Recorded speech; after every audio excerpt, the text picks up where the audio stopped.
నువ్వు ముందు ఆయన చెప్పండి. అయ్యా సుబ్రహ్మణ్యం గారికి నేనంటే చాలా సులభ భావం ఉన్నట్టుంది. మా ఫ్యామిలీ బ్యాక్గ్రౌండ్ తమకు తెలుసు కదా. మా తాతగారు 1000 పెళ్లిళ్ళు చేశారు. మా నాన్నగారు 900 పెళ్లిళ్ళు చేశారు. నేను 1000 జీవితాంతాలు 500 వివాహాలు చేశాను. 1000 జీవితాంతాలు 500 వివాహాలు అయితే మరి బ్యాలెన్స్ ఎన్నుందో? అబ్బా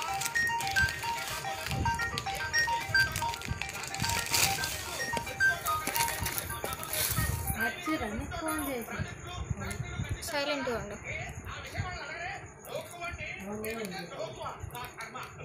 మా వాడి మాటకి కానీ మీరు చెప్పండి.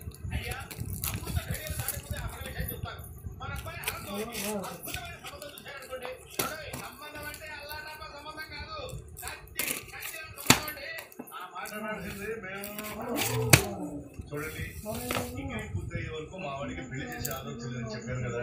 అవును, నేను కూడా మా అమ్మాయి పెళ్లి ఎందుకు చేయలేదు.